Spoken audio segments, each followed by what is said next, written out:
I've always believed that the best decisions are made at 2 in the morning, alone, with a cup of coffee going cold on the table. That's how this started. My name is Daniel. I'm 34 years old, and I work as a landscape photographer. Not the kind who shoots weddings or birthday parties, the kind who disappears into the middle of nowhere for weeks, looking for that one frame, that one image that makes someone stop scrolling and just breathe. I had been chasing a specific light for 3 years. Not any light. That light. The kind that only exists in old-growth forests in late autumn, when the mist sits low between the trees and the sun hits it at exactly the right angle. The kind of light that makes you feel like the world is keeping a secret from you. Colleague had sent me coordinates.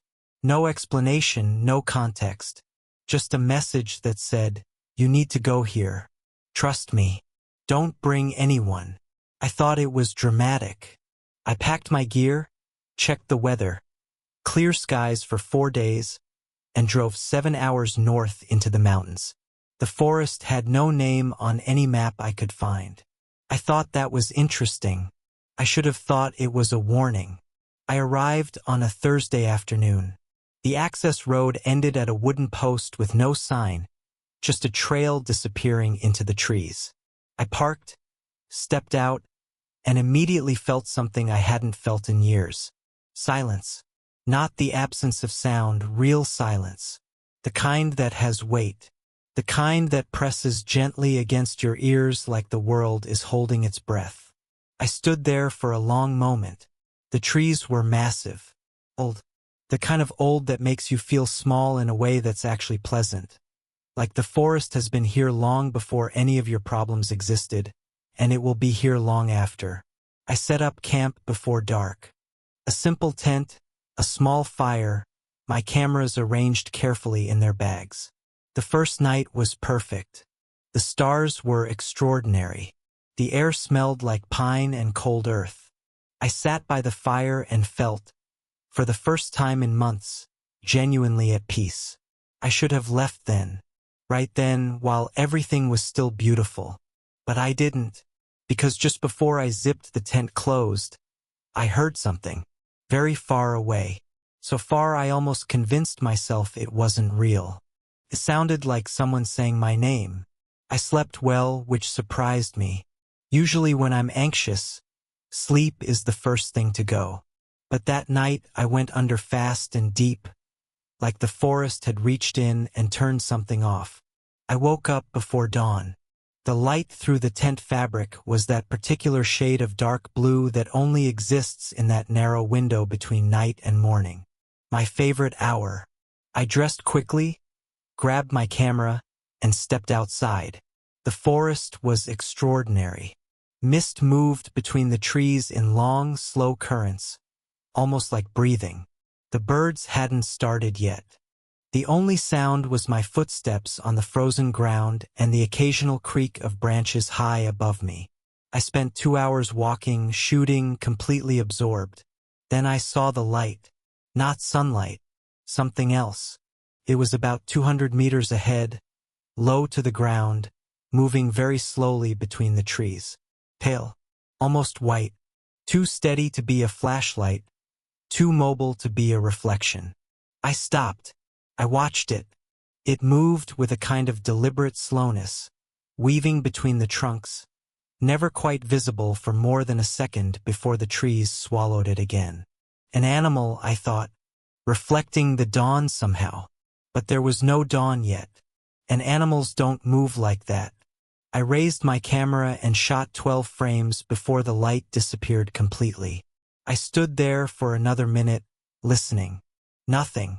Just the mist and the cold and the silence pressing in from all sides. I walked back to camp. When I reviewed the photos that evening by lantern light, I found 11 frames of beautiful misty forest. The 12th was blank.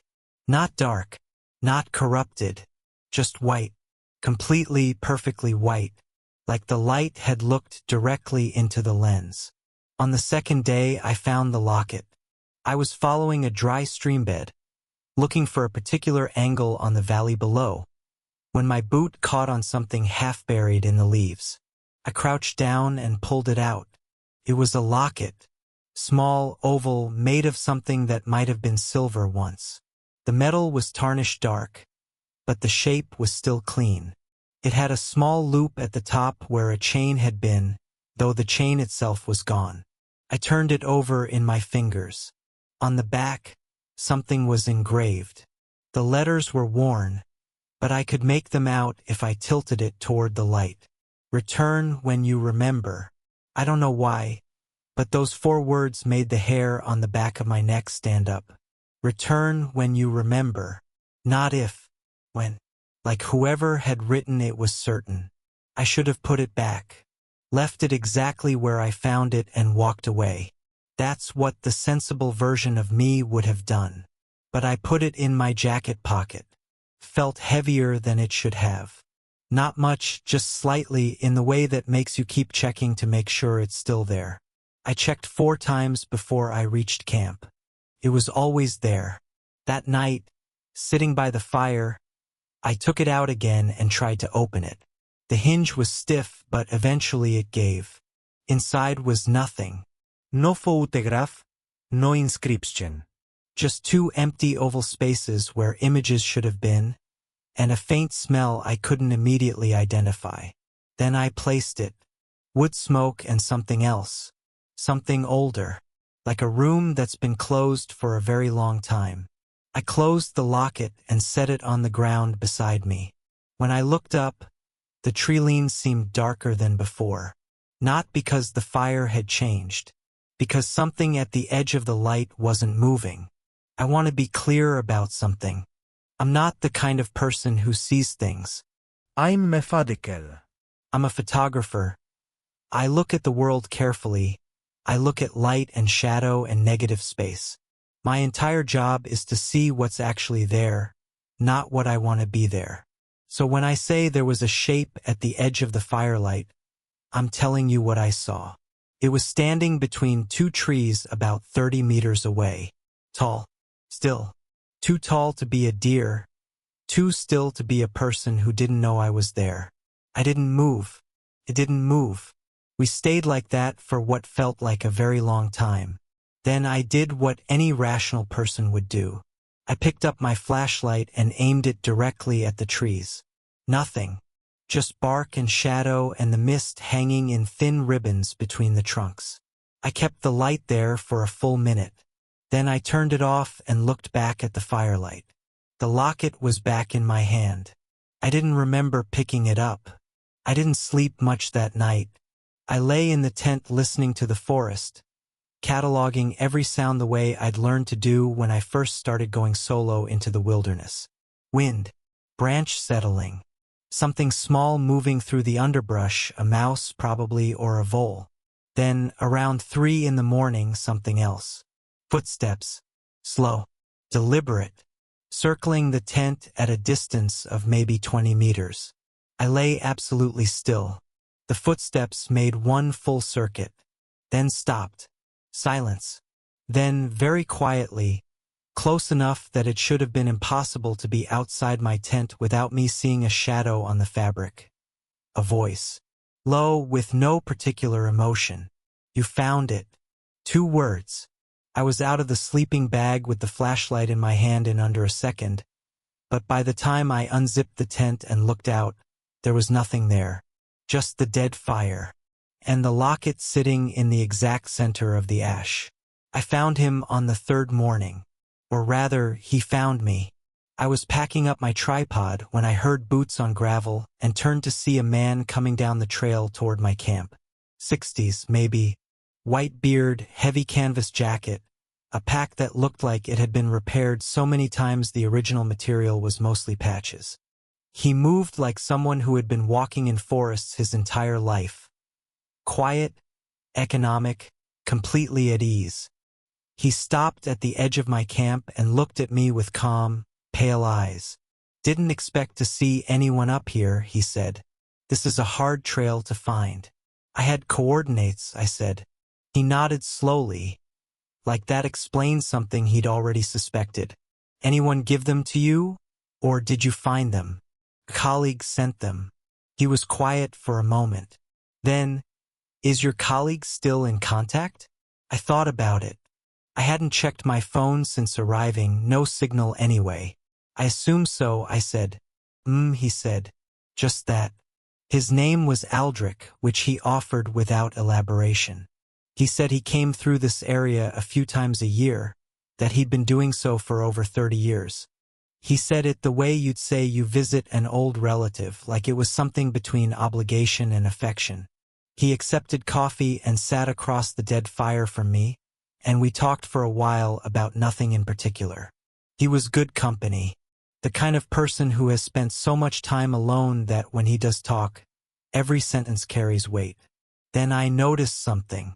The sun had come through the canopy while we were talking, throwing long, clear shadows across the ground. My shadow stretched behind me toward the trees. His didn't. I looked at the ground near his boots, at the angle of the light, at every logical explanation I could construct. There was no shadow.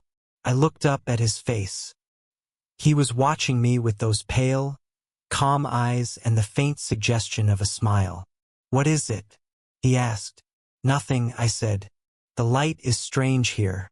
"Yes," he agreed. "It always has been." He left an hour later. Before he went, he paused at the edge of the trees and turned back. "The locket," he said. "Don't try to open it again at night. And don't leave it near the fire." I hadn't told him about the locket. I watched him walk into the trees until the mist took him. He never once looked back. I almost left that day. I had my gear half-packed, sitting on the ground, and I stood there for 20 minutes trying to make a decision. Leave now, drive home, call my colleague and ask what exactly he'd sent me into, or stay and finish what I'd come here to do. The light was extraordinary that afternoon. That's what kept me. I know how that sounds. I know that the light was extraordinary is not a good reason to stay in a place where voices speak without bodies and a stranger knows things he shouldn't. But if you've ever seen a forest in late autumn when the mist is perfect and the sun is going gold and everything is absolutely heartbreakingly still, you understand. Some lights you can't walk away from. I stayed. I shot for 3 hours. Moved through the forest with a kind of focused calm I hadn't felt in months. Whatever strange thing was happening, it wasn't affecting the work. If anything, I was seeing better than usual, more precisely, more instinctively. I came back to camp at dusk and went through the frames. They were the best work I'd done in years. Every shot was clean, composed, perfectly exposed. Except the last 20. The last 20 frames showed something in the trees. Not clearly. Not obviously. The kind of thing you'd never see at a glance. You'd have to look closely the way I was looking now, zoomed in on the screen, the lantern throwing yellow light across my hands. In every single frame, at different positions, at different distances, something was standing in the trees. The same shape. Every time. Never moving, never in the same spot, but always there. Always facing the camera. And in the final frame, the very last one I'd shot just before coming back to camp, it was closer than the others. Much closer. Close enough that I could see it had no face. Not a blur.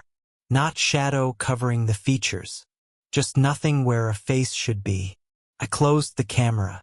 Outside, something moved through the underbrush. One deliberate sound. Then silence. The locket in my pocket was warm. That night I heard my name for the first time clearly. Not the ambiguous almost sound from the first night. Not 2 words from the darkness. My full name spoken slowly, like someone reading it off a page and wanting to get the pronunciation exactly right. Daniel. I was awake when it happened. Sitting in the tent with the lantern on, the locket in my palm, studying the inscription again. Return when you remember. I'd been turning those words over for hours, trying to find the angle that made them make sense. The voice came from outside and to the left. I didn't move. Silence. 30 seconds. A minute. Then again from the right this time. Daniel. Same voice. Same deliberate pace. but from a completely different direction. I counted 4 separate calls over the next hour, each from a different position around the tent. Each time I waited and listened and did not respond. Because here is the thing about that voice. It didn't sound threatening. It didn't sound like a warning or a taunt. It sounded, and I know how strange this is to say, it sounded like someone calling you in for dinner. Patient. Familiar.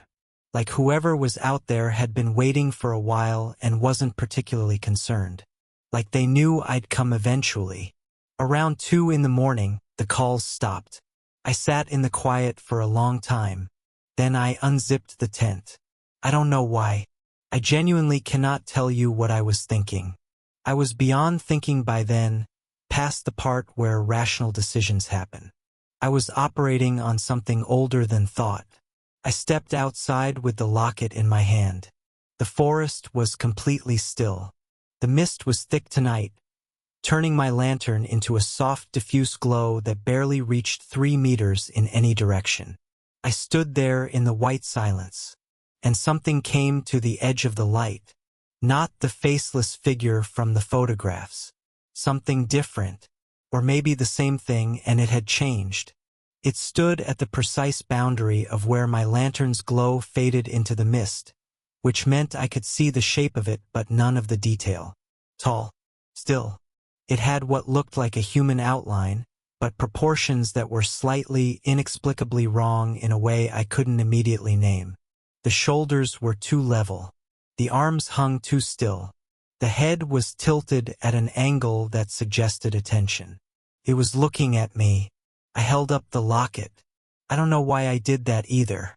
It was pure instinct, the way you put your hands up when someone points something at you. The shape didn't move. I took 1 step toward it. Took 1 step back. Staying exactly at the edge of the light. I took another step. Took another step back. We did this for 4 or 5 cycles, me advancing, it retreating, always keeping exactly the same distance, like we were connected by an invisible thread of precise length. Then I stopped, and it stopped, and from somewhere behind it, deep in the mist, I heard something that made my chest go cold. Children's voices, laughing, far away, faint, like an echo of something, rather than the thing itself. The shape didn't react to the sound, didn't turn toward it, kept its tilted attention on me. "What do you want?" I said. The sound that came back wasn't from the shape in front of me. It came from every direction at once, the way sound sometimes does in thick fog. You know, 2 words, calm and certain, and the terrible thing, the thing that kept me standing there instead of running, was that somewhere underneath the fear, underneath the cold and the mist and all the rational objections my mind was throwing up, I thought I'm going to try to explain this carefully, because it's the part that's hardest to put into words. When you're a child, there are certain places that feel different. Not haunted, not frightening, just different. More present, more real than other places. Like the world is slightly more itself there.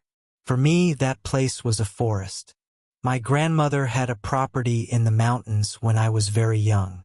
I don't have many clear memories of it. I was 3 or 4. But I have one specific memory that has never faded. Being in the trees alone. Very early morning. A mist exactly like this one.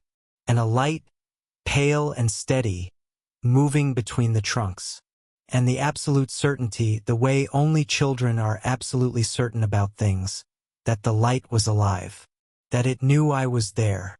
That it was glad. I had not thought about that memory in 30 years.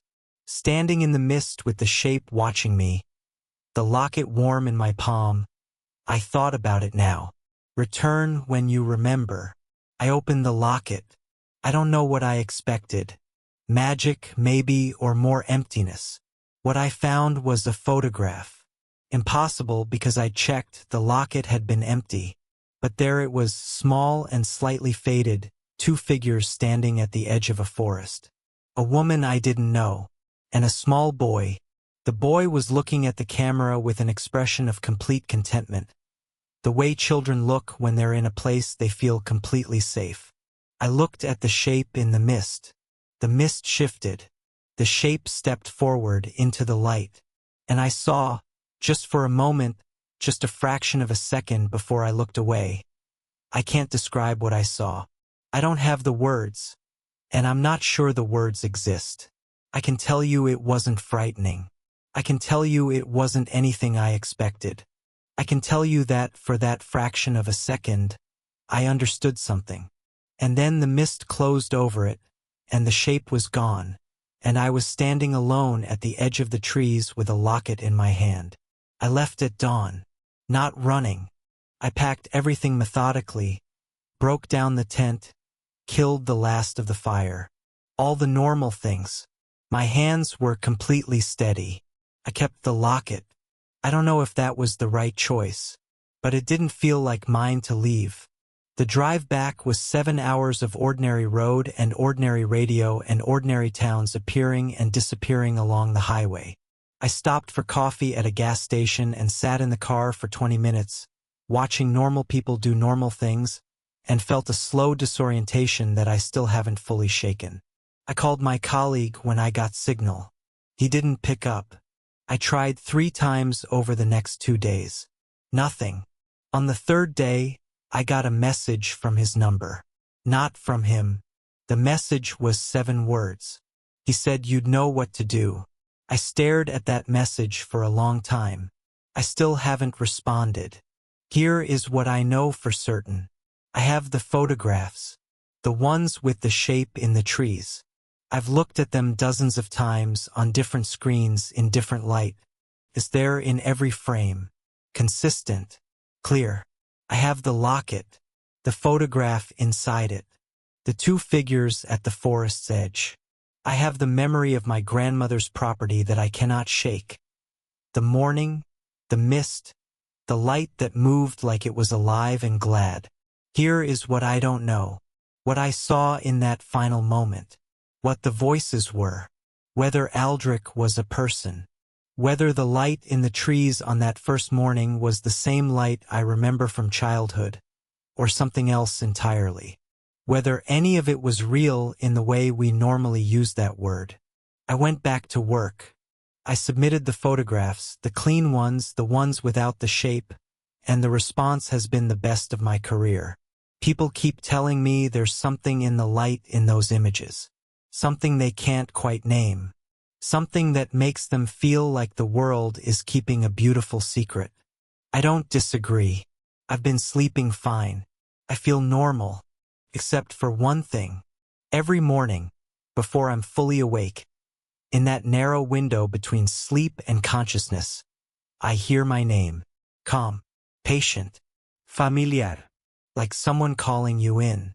And every morning before I open my eyes, I have the strongest feeling that if I just stayed there a moment longer, in that space between sleeping and waking, I would finally remember. All of it. Everything I've forgotten. Return when you remember. I keep the locket on the table beside my bed. Last night I woke at 3 in the morning and reached for it automatically, the way you reach for your phone. It was warm. It's always warm now. And sometimes very late, when the apartment is completely quiet, I could swear I hear something move at the edge of the room. Right at the border of where the streetlight comes through the curtain and fades into dark. Staying exactly out of sight. Waiting. I don't think it ended when I left the forest. I think the forest just got a little closer.